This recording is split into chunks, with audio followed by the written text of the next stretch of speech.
अच्छा जी सब बुरी खबर में हमारी मईशत की खबर है, हुकूमत की खबर है। निगरान हुकूमत ने पेट्रोलियम मसनूआत की कीमतों में कमी का ऐलान किया। This was good but not as good as it was supposed to be. 26 रुपए बढ़ाए, 8 रुपए वापस किए। मैं तो अब भी कह रहा हूँ मेरे 16 रुपए वापस करें जो आप पर लीटर मुझसे लेते रहे, लेकिन नहीं दे रहे। नई कीमत 323 रुपए 38 पैसे फी लीटर मुकर्रर की गई है, नॉर्मल पेट्रोल की है।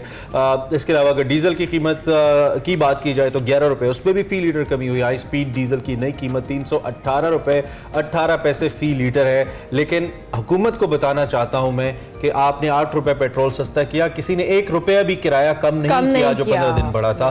तो हुकूमत जागे, एडमिनिस्ट्रेशन जागे, किराए तो कम कराएं, कम से कम 2 रुपए ही कम करा दें, 5 रुपए ही कम करा दें। नहीं कम होते, कम नहीं होते। जो चीजें पेट्रोलियम मसनूआत से रिलेटेड है, petrol prices, everything is related. और वो जब पेट्रोल महंगा होता है तो महंगी कर दी जाती है, और जब सस्ता होता है तो कुछ सस्ता नहीं किया जाता। निगरान हुकूमत ने ऑयल कंपनीज और डीलर्स को बड़ा रिलीफ दिया है। ऑयल कंपनीज और डीलर्स का मार्जिन 88 पैसे फी लीटर मजीद बढ़ा दिया है। ऑयल कंपनीज जी 47 और जो डीलर्स हैं 41 पैसे फी लीटर मजीद वसूल करेंगे, जबकि 16 सितंबर को भी मार्जिन में 88 पैसे का इजाफा किया गया था। पेट्रोल और डीजल पर जो मार्जिन है उसको भी बढ़ा दिया गया है। और उधर ओगरा ने एलपीजी की कीमत में 20 रुपए 88 पैसे फी किलो उसमें महंगी कर दी है। दूसरी जानिब अब टैक्स रिटर्न फाइल करने के हवाले से आपको बता दें तो उसकी तारीख में तौसी कर दी गई है।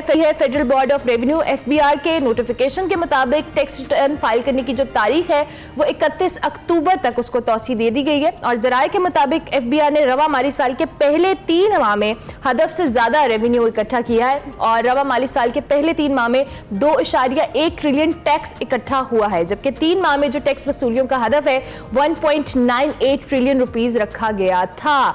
निगरान वफाकी हुकूमत ने जी टैक्स वसूलियों में इजाफे, निजाम में खामियों की निशानदेही और तजावीज़ के लिए माहिरीन जो मईशत है और इसके साथ साथ साबिक टैक्स अफसरान है उन पर मबनी एक टीम भी तश्कील दी है। 7 रुकनी टास्क फोर्स कायम की है, और 9 रुकनी टास्क फोर्स कायम की है, और निगरान वजीर खजाना की सरबराही में ये कायम की गई है जो टास्क फोर्स है। देखें इससे क्या मजीद एडवांटेज होता है और जो टैक्स वसूलियां उसमें कितनी बेहतरी आती है। कोशिश तो यही कि बदउनवानी की रोकथाम हो, मईशत आगे बढ़े, लेकिन देखते हैं क्या सूरत हाल सामने आती है। लेकिन इस सारे अमल में जो एक चीज़ अजीब भी है, हम सब के लिए अजीब व गरीब भी कह सकते हैं, वो ये कि सिर्फ 22 लाख तकरीबन अभी तक जो रिटर्न्स हैं वो फाइल हुए हैं। हम 24 करोड़ हैं। आप इमेजिन कीजिए कि शायद 1% भी नहीं है जो टैक्स रिटर्न्स फाइल कर रहे हैं। खैर टैक्स दे तो बहुत लोग रहे हैं। खैर अभी जो डॉलर की गैर कानूनी तिजारत है, स्मगलिंग जिसे हम कह सकते हैं, सट्टेबाजी है, इस पर भी क्रैकडाउन किया जा रहा है। स्टेट बैंक की जानिब से इस्लाहात के मस्बत नताइज सामने आ रहे हैं। सितंबर में पाकिस्तानी जो करेंसी की कारकर्दगी है वो बेहतरीन रही है। रुपए ने दुनिया भर की जो करेंसीज थी उन्हें पीछे छोड़ा। इंप्रूवमेंट को लेकर जो आलमी इदारा है उसकी एक रिपोर्ट के मुताबिक एक माह में डॉलर के मुकाबले में पाकिस्तानी करेंसी में 6.2% इजाफा हुआ, और सितंबर में पाकिस्तानी रुपया दुनिया की नंबर 1 करेंसी रहा। That is somehow amazing for all of us as well. Doctor Khaqan Najib हमारे साथ मौजूद हैं, हमारे मईशत हैं, डजंट नीड एनी इंट्रोडक्शन। आप इनको चैनल्स पे बिलखुसूस हमारे शोज पे हैं, और डॉक्टर साहब की अच्छी बात यह है कि सिर्फ नेगेटिव बातें, डराने वाली बातें नहीं करते हैं, पॉजिटिव बातें भी कुछ ना कुछ जरूर करते हैं। डॉक्टर साहब वेलकम टू एक्सप्रेसो। आप कैसे हैं? ठीक ठाक हैं? अल्लाह का शुक्र, God is kind. Thank you very much doctor साहब, आपने हमें ज्वाइन किया। ये जो सबसे पहले पेट्रोल प्राइसेस की, वैसे तो हम इस जब इकोनॉमी की बात करते हैं कुछ ज़्यादा हौसला अफजा चीज़ें नहीं होती हैं, लेकिन पेट्रोल प्राइसेस में कमी आई है, और दो के प्राइसेस जब बढ़ती हैं तो ज़्यादा बढ़ती हैं, कमी आई है तो 8 रुपये, लेकिन still it's a relief kind of thing. क्या कहेंगे इस हवाले से?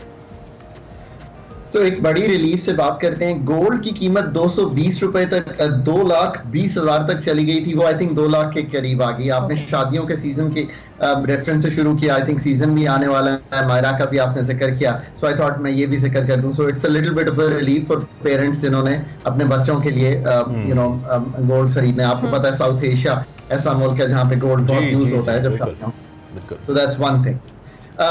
जो पेट्रोल की प्राइस है और डीजल की प्राइस है, इसमें हुआ ये है कि जो इंटरनेशनल प्राइस है वो बहुत बढ़ गई है इस क्वार्टर में। अगर आप ये देखें अरमिला के 1 जुलाई को जो कीमत है अरब लाइट, हम अरब लाइट से लिंक्ड हैं क्योंकि आप समझें कि हम अरब लाइट ही खरीदते हैं। हम 70% तकरीबन डिपेंडेंट हैं, हमने तेल बाहर से मंगाना है, बाकी तेल आपका अपना है। अगर आपने 70% तेल बाहर से मंगाना है और उसकी कीमत थी $78 1 जुलाई को, और 30 सितंबर को उसकी कीमत है $97 बैरल, तो आप खुद अंदाजा लगाइए कि तकरीबन 28% इंटरनेशनल प्राइस बढ़ गई है। सो इसका तो एक पास थ्रू इफेक्ट आना है, इसका कुछ नहीं किया जा सकता in the short run, that is. So एक उसकी वजह से जो इमरान चाहते थे कि इफेक्ट ज्यादा आए, वो उतना बड़ा इफेक्ट नहीं आया। अगर 6% करेंसी का टोटल इफेक्ट आ जाता तो शायद थोड़ा सा इफेक्ट बढ़ा हुआ होता, बट वो कीमत अरब लाइट की $90 थी एंड 15 सितंबर को 97 हो गई। ये भी मैंने जिक्र इसलिए किया कि आपको एक अंदाजा हो कि जब हम तयन कर रहे हैं प्राइसेस का, इसलिए बढ़ी हैं। दूसरी ये क्यों बढ़ी हैं, क्योंकि एक्चुअली ओपेक प्लस, जिसमें सऊदी अरेबिया और वो ममालिक शामिल है जो तेल सप्लाई करते हैं दुनिया में, उन्होंने 1.1 मिलियन बैरल्स की सप्लाई को कट किया है बिकॉज दे वांट कि कीमतें बढ़ें दुनिया में, बिकॉज उनका प्रॉफिट मार्जिन या उनकी ब्रेक इवन एक सर्टेन लेवल पे होती है। ताकि रीओपनिंग हुई, कीमतें बढ़ी। तीसरा, यूएस की इकोनॉमी जो है हैज बीन मोर रेजिलिएंट। वो कोशिश कर रहे हैं इकोनॉमी को स्लो करने की, अपना पॉलिसी रेट जो इंटरेस्ट रेट है तो वो 5.25 पे ले गए हैं, पर प्रोग्रेस कर रही है। सो ये सारी चीजें जो है इनको मिला तय कर दी गई थी बात लास्ट गवर्नमेंट में, क्योंकि they were not being able to make ends meet, तो वो भी शुरू हुआ। लेट्स होप कि इंटरनेशनल ना बढ़े, हमारे रुपए की कदर है। डॉक्टर साहब, हम कोई ऑडियो का थोड़ा इशू फील कर रहे हैं, कुछ आई थिंक सिग्नल्स वीक हैं या कुछ ऐसा प्रॉब्लम है। आप इसको जरा एक दफा देख लें और हम आपको दोबारा कनेक्ट करते हैं। और साथ साथ डॉक्टर साहब ने बड़ी अच्छे कुछ नुकात की जानिब इशारा किया है।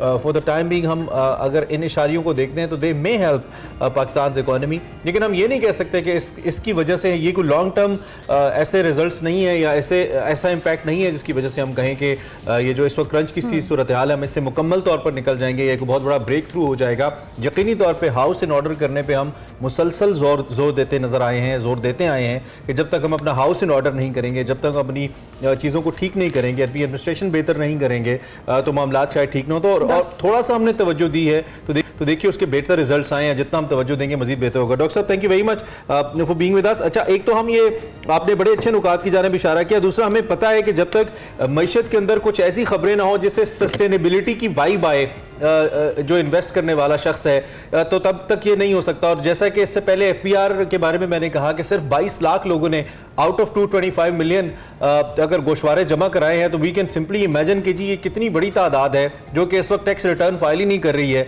यानी कि हमारी अनडॉक्यूमेंटेड इकोनॉमी है। इसको लेकर क्या मजीद हमें सीरियसनेस चाहिए, कितनी चाहिए और कैसे आए, जो कि हुकूमतें पहले दावे तो करती रही हैं लेकिन हम कर नहीं पाते, और फिर अल्टीमेटली IMF जैसे इदारे हम पे सवाल बिल्कुल सही उठाते हैं कि जी आप इकोनॉमी को डॉक्यूमेंट नहीं करते। सो पहले अगर हम ये देख लें कि ये जो रुपए की कदर है, इमरान वेरी क्लियरली आपने एक एडमिनिस्ट्रेटिव एक्शन लेके एक ऐसी मार्केट जो कि मार्केट थी, ग्रे मार्केट थी, उसको कर्व किया और उधर डॉलराइजेशन जो है उसको रोका, स्मगलिंग रोकी, होर्डिंग रोकी।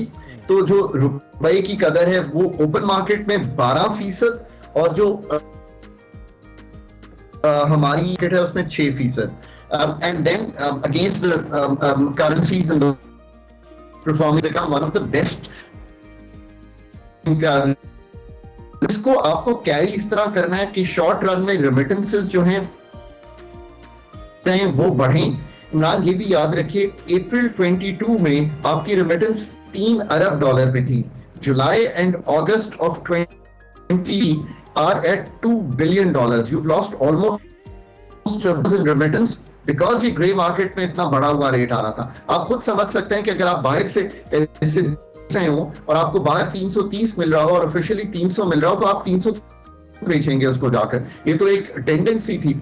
मैंने कुछ फिगर्स सुने हैं कि कुछ रेमिटेंस वापस आई है और इस महीने की रेमिटेंस जो है वो 200-300 मिलियन बढ़ी है। सो इन द शॉर्ट रन ये करना है। इन द लॉन्ग रन तो आप अपनी पैदावारी सलाहियत बेहतर करें, स्ट्रक्चरल चीजें ठीक करें, एक्सपोर्ट आपकी बढ़ेगी तो ये जो आपकी चीजें हैं ये रुपए की जो कदर मुस्तहकम हो रही है इसको सस्टेन कर पाएंगे। सो एक तो ये हमने एरिया कवर किया।